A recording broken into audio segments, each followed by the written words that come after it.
Kabajamtoota obboloota koo afuraa biyya keessa biyya alaatti argamuun tajaajila karaa TV ergaa fayyinaatiin isiniif darbu hordofaa kan jirtan hundaaf bakkaaf kita jirtanitti nagaanii fi ayyaanni gooftaa keenya Yesuus Kiristoos isin hundumaaf haa baay'atu. Akkam jirtu nagaa keessanii baga nagaa qabaattan baga nagaan yeroo kana geessan gooftaa keenya Yesuus Kiristoosiif galanni guddaan haa ta'u. Akkuma beekamu yeroo garaagaraatti karaa TV ergaa fayyinaa toora onlaayiniitiin tajaajila garaagaraa isiniif dabarsaa turuun keenya ni beekama. Tajaajila darbaa tureen baay'een keessan akka eebbifamtan gaaffiin keessan baay'een deebii akka itti argataa ture waanjoon keessan baay'een ittiin cabaa akka ture akkasumas namoonni gara gooftatti dhuftan illee akka jirtan ni beekna. Sababni isaa karaalee garaagaraatiin wal argaatu jirraa dhuga ba'iinsi hedduus nu qaqqabaa jira.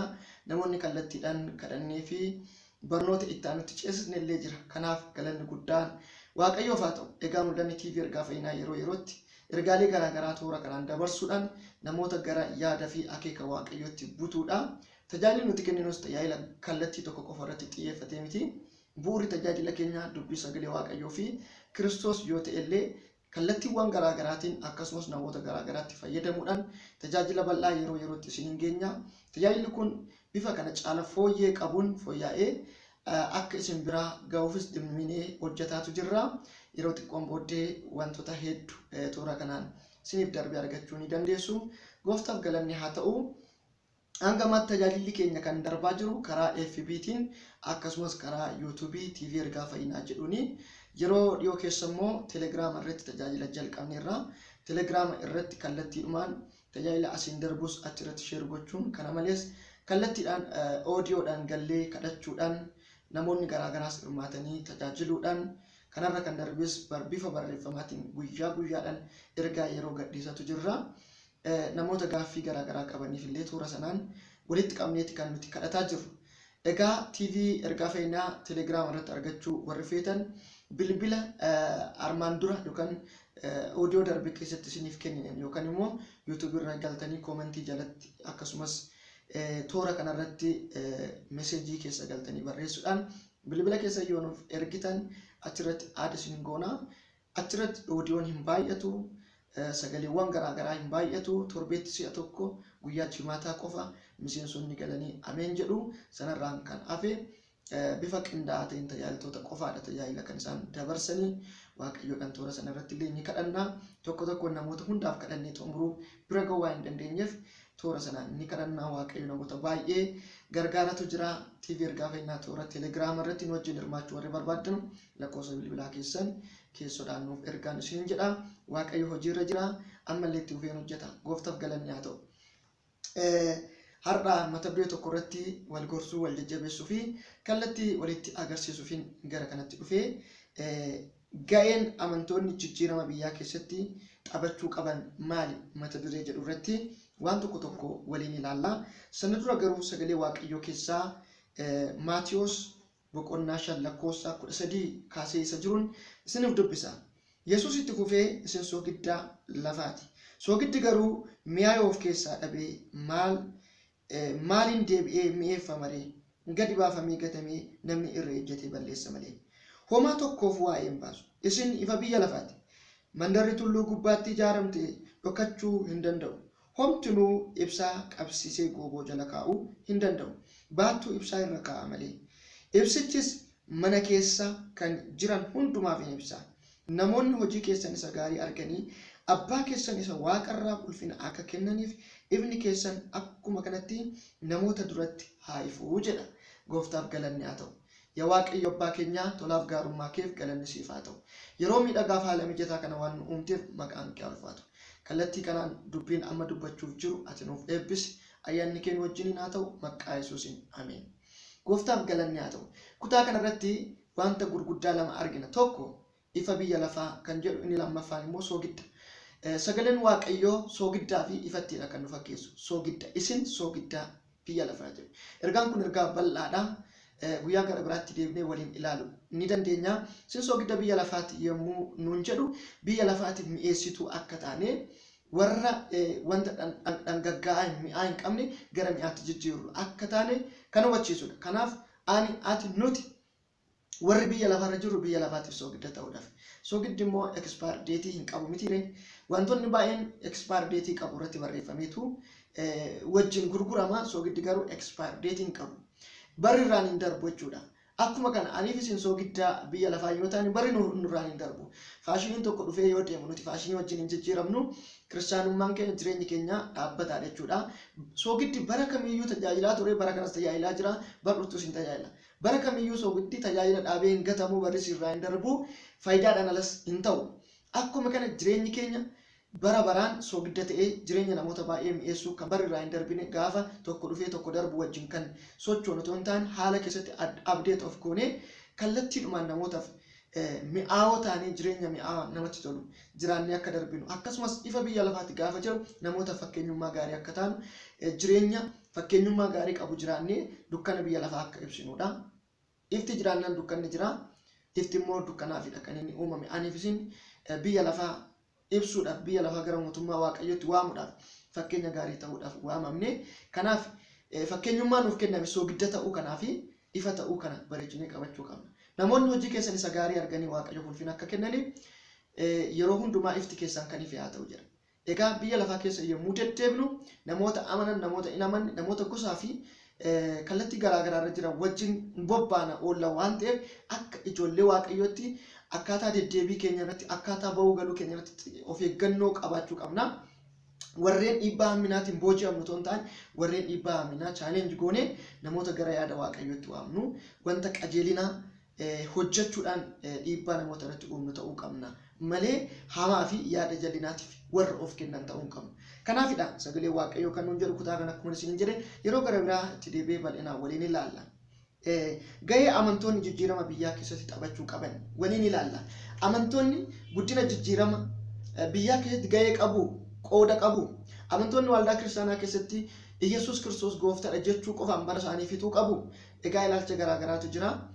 Hojiin amantootaa wangeela qabatanii waldaa kiristaanaa keessatti lallabuu yookaan waaqeffachuu yookaan immoo warra hin amannetti wangeela labsuu qofa kanarraan kan hafe dhimmi jijjiiramaa, dhimmi guddinaa, dhimmi nagaa, dhimmi jaalalaa, dhimmi misoomaa akkasumas dhimmi siyaasa biyyattii kan warra ala jiranitti malee amantoota in ilaallatu warreen jedhan jiru. Erga amantoota in ilaallanne eenyu ilaallatare siyaasa biyyaa qajeelchuu kan danda'u dinagdee akkasumas nagaa, gammachuu, tokkummaa, jijjiiramaa fi guddina atattamaa biyya keessatti fiduu kan danda'u ijoollee waaqayyoo yoo ta'e malee eenyuree ijoollee waaqayyoo wantoota akka kana warra kaaniif dhiisanii jennaan hojii qajeelummaa, hojii gaarii, hojii nagaa, hojii jaalalaa kana eenyutu hojjetare warreen jedhanis jiru. Gooftaaf galanni haa ta'u. Egaa nuti biyya lafaa keessa yeroo jirru hojii biyya lafaa isa hammeenya isa badaa sanarraa qooda hin qabnu malee waan gaarii hojjechuudhaan dhiibbaa gaarii uumnee darbuun baay'ee nurraa eegamachuudha. Kanaaf akka ijoollee waaqayyootti gumaachi keenya maali? Gaheen keenya maali? Kana baruun nurra jiraata. Kana yoo hin barre yeroo garaagaraatti rakkoo yeroo yerootti uumamuuf warra saaxilamnu akkasumas namoonni rakkoo akka uumaniif rakkoo sanaanis akka badanii fi warra hojjennu ta'an jechuudha. Lafa kamittuu jijjiiramni biibilikaaliidha. Jijjiiramni macaafa qulqullaawaadha. Sagalee waaqayyoo jijjiirama hin deeggara. Jijjiiramni sagalee waaqayyoo keessa jira. Jijjiiramnichi nagaadhaaf, gammachuudhaaf, guddinaaf, jijjiiramaaf haa ta'u malee jijjiirama keessatti qooda fudhachuu qabna. Jijjiirama badiisaa, jijjiirama kufaatii, jijjiirama salphinaa keessaa qooda hin qabnu. Jijjiirama nagaa, jijjiirama jaalala, tokkummaa, guddina fidu keessaa adda durummaadhaan qooda fudhachuu qabna. Kanaaf nuti gahee guddaa taphachuu qabna. Gahee guddaa taphachuu qabna. Gooftaa galanni haa ta'u. Gahee nuti taphannu keessaa inni tokko lafa kamittuu jijjiirama bilchaataan dhufu kana keessaa qooda qabaachuudhaaf yookaan jijjiiramni gaariin dhufu kun akka mul'atu bilchaatinaan socho'uu nurra jiraata. Sammuu bilchaataa, laphee bilchaataa, ilaalcha bilchaataa qabaachuudhaan deddeebi'uutu nurra jiraata.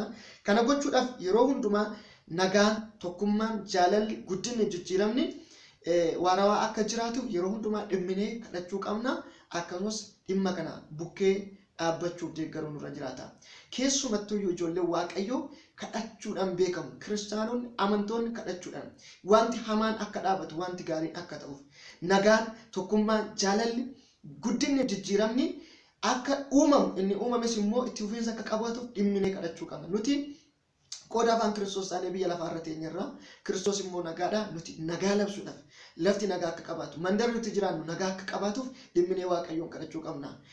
Biyyi lafaa kuni hojii hammeenyaa baay'eetu irratti hojjetama akkuma hojiin gaariin keessatti hojjetamaa jiru hojiin hammeenyaa hojiin badaa baay'eetu keessatti hojjetamaa jira waan ta'eef hojii badaa kana kan hojjetu dugda duuba hojii badaa kanaa kan jiru hojii hammeenyaa hafuura hammeenyaa waan ta'eef kan ammoo kadhannaadhaan diiguu qabna jechuudha. Kanaaf kadhachuun hojii keenya isa hangafaati jechuudha. Dhimmi kun dhimma abaluuti jennee kan bukkeetti gorroo kan duubatti deematu hin taane kadhata keenya cimnee dhaabbannee jijjiirama biyyaa deeggaruu nurra jiraata jechuudha. Jijjiirama waldaa kiristaanaa, jijjiirama tajaajila keenya keessatti, jijjiirama akkasumas karaalee garaagaraatiin biyya keenya keessatti dhufaa jiru kana kadhannaan deeggaruu yaadaaf ilaalcha gaariidhaan deeggaruun gahee keenya isa jalqabaati. Dhimmi tokko akkuma mul'atu yookaan akkuma argine gosa garaagaraa bifa garaagaraaf kallattii garaagaraa qaba waan ta'eef kallattii yookaan gosti inni gaarii inni qajeelan sun itti ofiinsa akka qabu gosti badaan sun kallattiin miidhaa fiduuf geessisu kun akka dhaabbatuuf dhimminee kadhachuutu qabna. Inni lammaffaanii waa gargar baafachuu yookaan waa qulqulleeffachuu qabna. Akka amantootatti akka kiristaanotaatti maal gochuutu nurra jiraata? Waa qulqulleeffachuu, waa gargar baafachuu. Dhimmi tokko akkuma arginetti yookaan akkuma dhageenyetti yookaan akkuma shakkinetti qabannee fiiguu yookaan gara hojiitti hiikuudhaaf dhama'uun nurra hin jiraatu. Sababni isaa biyya lafaa kanarra jal'ina hedduutu taasifamaa jira. Hammina hedduutu deemaa jira waan ta'eef wanti wal makee deemaa jiru hedduudha. Kanaaf akka ijoollee waaqayyootti waan argines, waan dhageenyes, waan yaannes dhaabbannee xiinxallee gargar baafannee qulqulleeffannee wanta sirrii qulqulluu duwwaa qabannee deemutu nurra jiraata malee booruu qabannee hin deemnu. Toora onlaayinii kanarratti wanti nuti arginu wanta baay'eedha. Wanti wal makaan tokko hammina irraa kan madde, jal'ina irraa kan madde, itti yaadamee kan madde, kaan immoo wallaaluma irraa kan madde, wanti badaan wanti dhugaarraa fagaatee fi hamaan hedduu ta'aatu jira. Akkuma kanuma wanti gaarii, wanti dhugaa, wanti qulqulluun hedduu isaa deematu jira. Nuti garuu akka ijoollee waaqayyootti waan nurratti facaasan qofa biqiluu nurra jiraatu. Dhaabbannee hafuurri waaqayyoo nu keessa jira. Hafuura waaqayyoo dhaggeeffachuudhaan dubbii sagalee waaqayyoo harkaa qabna. Dubbii sagalee waaqayyootiin madaaluudhaan akkasumas dhugaa jiru deemnee qorachuudhaan wanta dhugaa wanta sirrii ta'e fudhachuu akkasumas dabarsuu qabna malee olola mandara keessaa hoduu hin ta'innaadhaan kan dhufu yookaan isa abbaan fedhe ajandaa mataa isaatiif qindeessee nurratti gadi naquu fudhannee socho'uu hin qabnu jechuudha. Wanta fudhannu wanta dabarsinu baay'ee qulqulleeffachuu nurra jiraata jechuudha. Akkuma warra kaanitti callisneetuma miiraan deemuu hin qabnu ijoollee waaqayyoo ta'uu keenya mul'isuu qabna. Nuti soogidda ergataanii nuti ifa ergataanii jireenya ifaa jiraachuu jireenya qajeelaa jiraachuu qabna. Dhugaadhaan beekamuu qabna. Ijoollee waaqayyoo warra dhugaati waan ta'eef dubbii nuti dubbannu dubbii dhugaa wanti karaa keenyaan darbus dhugaa ta'uu waan qabuuf kanarratti baay'ee dhimminee hojjechuu fi irratti of eeggachuu qabna. Inni biraa ilaalcha fi yaada qajeelaa qabaachuu qabna. Nama kamiifuyyuu saba kamiifuyyuu toora bobba'anii hundumarratti ilaalcha qajeelaa, yaada gaarii qabaachuutu nurra jiraata. Warra waldaa keessa jiran, warra waldaadhaan ala jiran hundumaafuu, warra amanan, warra hin amanne hundumaafuu yaada gaarii, yaada qajeelaa qabaachuun nurraa eegama. Bakka kamittuu qaama kamiifuu ilaalcha qajeelaa fi gaarii ta'e qabaachuun nurraa eegama akka ijoollee waaqayyootti. Inni biraa ijaaruuf malee diiguudhaaf fiiguun nurra hin jiraatu. Yeroo kamiyyuu hojiin keenya hojii ijaaruu akka ta'u kan nuti diignu waan tokko qofaadha. Innis hojii seexanaa, hojii amminaadha. Hojii amminaa, hojii seexanaa yeroo kamiyyuu ni diigna. Yeroo kamiyyuu seexanaa wajjin araara hin qabnu, hojii isaa wajjinis walii galtee hin qabnu. Kanarraan kan hafe ijaaruudha. Wanna gaarii, wanna qajeelaa tokko dabalaa deemu ijaaruun malee wanta gaarii balleessuudha. Warra deemnu ta'uu nurra hin jiraatu. Waldaa keessattis garee guddaa ta'e tokko keessattis ta'e garee xiqqaatti akkasumas sadarkaa biyyoolessaatti wanta ijaaru, wanta qajeelaa tokko hojjechuun nurraa eegama jechuudha. Isa nagaa booressu otoo hin taane, isa jaalala booressu otoo hin taane, bu'aa gaarii argame kana balleessuudhaaf isa dhamu otoo hin taane, isa gaarii tikfataa wanna hin jirre waan gaarii hojjechuudhaaf, wanna ijaaru hojjechuu, waan namoota qulleessu hojjechuudhaaf dhama'uu qabna. Egaa nuti kennaa garaagaraa qabna. Sababni kennaan garaagaraa kennameef keessayyuu sagalee waaqayyoo akkuma jedhutti ijaaruudhaaf jedha. Qaama Kiristoos ijaaruudhaaf jedha. Nuti wanta gaariidhaan waldaa kiristaanaa ijaaruu qabna. Wanta gaariidhaan biyya ijaaruu qabna. Biyya ijaaruudhaaf itti gaafatamummaa guddaa hangafa kan fudhatu kan qabus nuyi jechuudha. Kanaaf fakkeenyummaa gaarii ta'uu qabna ijaaruudhaaf malee diiguudhaaf fi fiiguun nurra hin jiraatu. Inni biraa garaagarummaa uumurra garaagarummaa uumame dhiphisuu irratti hojjechuu qabna. har'a ittuma yaadanii garaagarummaa uumuudhaaf qaamonni socho'an hedduutu jiru. Waldaa kiristaanaa gargar baasuu, amantoota gargar baasuu, tokkummaa amantootaa diiguu, akkasumas sabaaf sablammoota jidduutti walitti bu'iinsa, waldiddaa uumuu, akkasumas ilaalcha garaagaraa qabaachuun illee gaariidha. Ilaalcha garaagaraa bu'aa garaagarummaa oolchuu fi buufachuudhaaf kan dhaaman hedduu jiru. Nuti ijoollee Waaqayyoo garuu garaagarummaa uumurraa matumaa fagaachuu qabna. Garaagarummaan uumameera yoo ta'e immoo dhiphisuudhaaf hojjechuu danda'uu qabna jechuudha. Yeroo kana jedhu iddoon dhimma ta'e tokko wajjin yaadaan gargar ta'an jira. Yaadaan gargar ta'uun akkuma jirutti ta'e yaadaan gargar ta'uun eessattuyyuu hin dhaabbatu. Garuu yaadaan gargar ta'uun garaagarummaa uumuun hin danda'u jechuudha. Waldaa keessatti yoo ilaalle duuka bu'oonni yaadni isaanii amalli isaanii akkaataan jiruuf jireenya isaanii tokko ta'eetii miti kan wajjin jiraatan.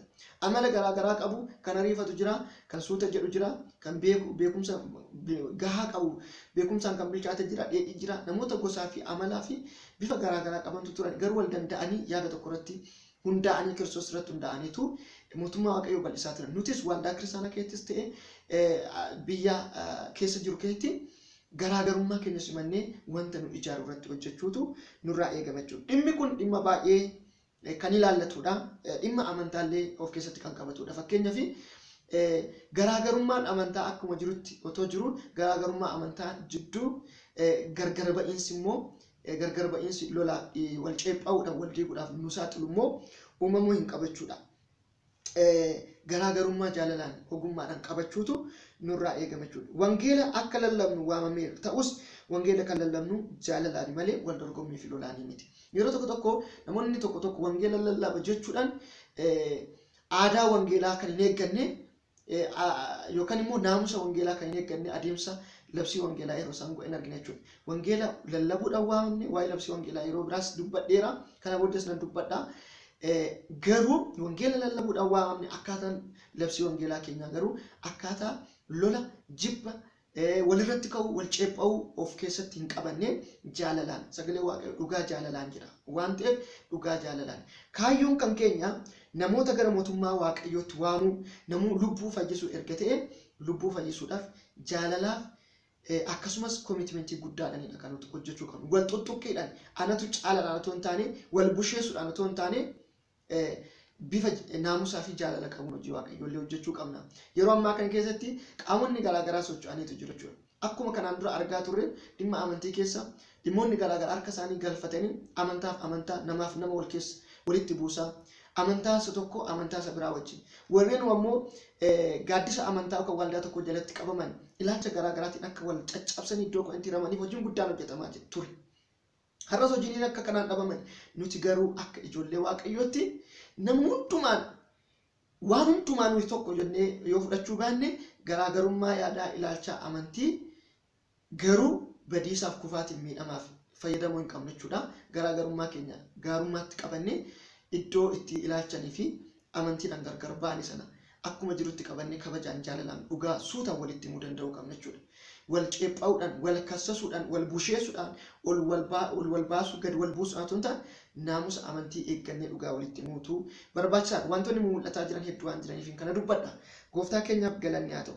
Egaan kun baay'ee eegama jechuudha. Diiguudhaaf deemuu nurra jiraatu. Yoo nuti ilaalcha garaagaraa qabannee ilaalcha garaagaraatti wal diigaa deemne rakkoo guddaatu jira waan ta'eef asirratti akka ijoollee Waaqayyootti dammaquu qabna jechuudha. Wangeela jaalalaaf dhugaadhaan dhugaa ba'uu qabna malee ceephoof lolaa fi wanta hin taane deemsisuu hin qabnu. Kana irratti eeggachuu qabna. Inni biraa rakkoodhaan dogoggoraan furuun nurra hin jiraatu. Yeroo rakkoon uumamee akka nama hafuuratti akka ijoollee Waaqayyootti rakkoo waan gaariidhaan dogoggora wanta qajeeladhaan furuu qabna malee rakkoodhaan furuu hin qabnu. Yeroo mara barachuudhaaf qophaa'aa ta'uu nurra jiraata. Carraa arganne hundatti fayyadamuudhaan wanta addunyaa kanaaf bu'aa buusuu danda'u argamsiisuu nurra jiraata jechuudha. Carraa argannetti fayyadamu barachuudhaaf qophaa'u beekumsa argannee fi hubannaa arganneen immoo rakkoolee jiran furuu rakkoo hawaasa jidduu jiru rakkoo waldaa keessa jiru akkasumas rakkoo biyya keessa jiru furuu danda'uu qabna. Yeroo tokko tokko rakkoo waldaa keessa jiru hawaasatti baasuu nurra jiraatu addunyaatti baafnee labsuu nurra jiraatu rakkoo mana keessa jiru ogummaa hin qabne ogummaadhaan achumatti furuu rakkoo hawaasa keessatti uumamu hundumaa fuunee hawaasa irratti ba'uu hin qabnu. Rakkoo hawaasa keessatti uumamu suuta jennee naannoo dhuma rakkoon sun uumametti ogummaadhaan furuu danda'uu qabna jechuudha. Yeroo ta'u wanni xiqqootti furamuu danda'utu gaaga'ama guddaa fidaa jira. Rakkoo xiqqootti furamuu danda'utu lubbuu namoota baay'ee balleessaa jira. Rakkoo xiqqootti furamuu danda'utu waldaa baay'ee gargar baasaa jira. Rakkoo xiqqootti furamuu danda'utu waldaa diigaa jira. Tajaajiltoota walitti buusaa jira. Kanaaf akka ijoollee waaqayyootti wanna jiru tokkoffaan sammuu baratu qabaachuu qabna. Wanna baranne hubannaa argannetti fayyadamnee nagaa jaalalaaf tokkummaa ijaaruun irra jiraata jechuudha. Beekumsi nuti argannu kufaatiidhaaf ta'uu hin qabu, rakkoo uumuudhaaf ta'uu hin qabu, gargar wal baasuudhaaf diigamsaaf ta'uu hin qabu jechuudha. Kanaaf rakkoo ogummaadhaa fi bilchaatinaan furuun nurra jiraata. Rakkoon hin uumamu jechuun dandeenya. Dogoggorri hin jiru jechuun dandeenya. Eenyuyyuu dogoggora. Dogoggora garuu bilchaatinaa fi hubannaan akka dubbii sagalee waaqayyootti furuudha. Kanaaf obboloota koo akka kanatti akka ijoollee waaqayyootti bilchaatoo taanee wanna gaarii addunyaa kanaaf gumaachuu, wanna gaarii biyya lafaa kanaaf gumaachuu qabna. Ifa biyya lafaatti erga taane ifuu qabna malee dukkanaa'uu qabna. Har'a iddoo tokko tokkotti waan nuti arginu dhageenyu wanna baay'ee nama gaddisiisu. Maqaa ijoollee waaqayyoo yookaan immoo onlaayinii kanarratti illee piroofaayilii isaanii wangeela keessaa kan fudhatan hojiin isaanii garuu faallaa wangeelati. Kun sirrii ta'uu qabu. Warreen akka kana warreen nu ilaallatu dogoggoraan wallaalaa yookaan garraamummaan kan goonooti ammaan booddee dammaqnee of sirreessuu qabna. Dubbii sagalee waaqayyoo keessa of galchuu qabna. Wanna nu ilaallanne yoo ta'e maqaa keenya fudhatanii amantii kana xureessuudhaaf karaalee garaa garaatiin namoonni dhuunfaa kan socho'an yoo ta'e immoo saaxiluutu nurra jiraata. Sobdoota, saamtota, warra karaa qaxxaamuraatiin bu'aa dalgaa argachuu yookaan bu'aa siyaasaa argachuu yookaan bu'aa dinagdee argachuudhaaf yookaan bu'aa imeejii gaarii argachuudhaaf deeman warreen akka karaa dura dhaabbachuu qaba. Ergaan nuti fudhannus, ergaan nuti dabarsinus baay'ee madaalawaa ta'uu qaba. Gooftaa keenyaaf galanni haa ta'u. Onlaayinii kanarratti illee wanti nuti sheer goonu wanna baay'ee of eeggannoo qabu ta'uu qaba jechuudha. Oduudhuma dhageenyeen fiignee olii gadi deemuu qabnu namoota irrattis of irrattis erguu hin qabnu. Har'a karaalee messenjeraatiin toora karaa garaatiin wantoonni sheer nurratti ta'aa jiran wantoota lakkaa'amee dhumuu hin qabnedha. Duuba isaa immoo ilaallu wanta soba wanta namoonni ta'e qaamni ta'e tokko ajandaa dhoksaa mataa isaatii ittiin galmaan gaachuudhaaf deemu nuti immoo garraamummaadhaan raawwachiisaatu jira. Kanaaf akka ijoollee waaqayyooti dammaqa. Dammaquutu nurra jiraata. Abshaaloo ta'uu qabna. Gowwoo ta'uu hin qabnu. Dubbiin sagalee waaqayyoollee baricha hamaadha bara bitaa nuun jedha. Bara hamaa kan meeshaa abbaa barbaadee ta'uu hin qabnu. Maqaa wangeelatiin, maqaa sagalee waaqayyootiin, maqaa hafuura qulqulluutiin namoonni baay'een nutti dhufee nu shawwaduu hin qabu jechuudha. Kanaaf wantoota hubannaa of eeggannoon ilaaluu qabna. Xiyyeeffannoon ilaaluu qabna. Akkuma ka'aa jennaanuma ka'a, fiigaa jennaanuma fiigu, achitti wanti ta'e tokko ta'e jennaanuma ta'e jennee odeessuu hin qabne. Waan dubbannus, waan fudhannus, waan namaaf dabarsinus baay'ee of eeggachuu qabna. Mootiivii baay'eetu jira, ilaalcha baay'eetu jira, barbaacha baay'eetu jira waan ta'eef adda abaafannu ijoollee waaqayyoo. Kanaaf maqaa waaqayyooti waan sobate gaafa dabarsinu, maqaa waaqayyoo waammataa amantoota taanee wanti qulqulluun taane, wanta dhugaarraa fagaate gaafa dubbannu wangeela nurkatti xureessa waan ta'eef ergaan keenyas qulqulluu haa ta'u, amalli keenyas qulqulluu akka ijoollee waaqayyootti naamusa gaarii isaa qaban, warra waan gaarii hojjechuudhaaf dhiibbaa uumaa ta'an. Akkasumas namoota karaarraa daban jaalalaan adeemsifu. Rakkoon tokko yoo uumame hubannaa ogummaadhaan afur nagaa fiduuf, jaalala fiduuf, tokkummaa ijaaruudhaaf haadhamaan wal kabajuu wal danda'uun nu jidduutti haa jiraatu. Obboloota amantii keenya keessa hin jirre akka namummaatti akka obboleessa keenyatti haa ilaalu. Amantii nama biraa hin tuqu. Wangeela lallabuu jechuun amantii nama biraa tuquu jechuu miti. Wangeela lallabuu jechuun nama biraa irratti ka'uu jechuu miti. Wangeela lallabuu jechuun dhugaa jiru jaalalaan namatti himuudhaan namoota gara mootummaa waaqayyootti fiduudha. Kana yoomiyyuu hin goona duubatti hin deebinu garuu karaa hin taaneen hin goonu. Aadaa wangeelatiin ala hin goonu. Akkasumas aadaa tokkummaa keenya diiguun hin deemnu jechuudha. Kanaaf yeroo nuti sochoonu sochii keenyatti fayyadamanii dubbii keenyatti fayyadamanii rakkoo uumuu kan deeman hedduus jiru waan ta'eef of eeggachuu qabna. Waan namni qindeessee bocee nutti fides ija ogummaatiin ilaaluu qabna malee waan hundumaa callisneetuma ilaaluu hin qabnu. Addunyaa wal xaxaa fi hama baay'ee of keessaa qabu keessa jira waan ta'eef. Kanaaf ijoollee waaqayyoo akka ijoollee waaqayyootti biyya kanaaf waldaa kiristaanaaf gumaacha gaarii gochuu qabna. Beekumsaan kanaaf ijoollee waaqayyoo akka ijoollee waaqayyootti biyya kanaaf waldaa kiristaanaaf gumaacha gaarii gochuu qabna. Beekumsaan, hubannaa, ogummaadhaan, kadhachuudhaan, wal jajjabeessuu, wal gorsuun, waan gaarii hojjechuu, waan hamaa balaaleffachuudhaan jajjabaachuu qabna. Ayyaanni gooftaa isiniif baay'atu. Kutaa itti aanutti immoo yeroo gara biraa wanta biraa qabadheen isiniif dhufa dhimma kanaa wajjin kan wal qabatu ayyaanni waaqayyoo isiniif baay'atu. Isiniif biyya lafaati, isin soogidda biyya lafaati. Shalom.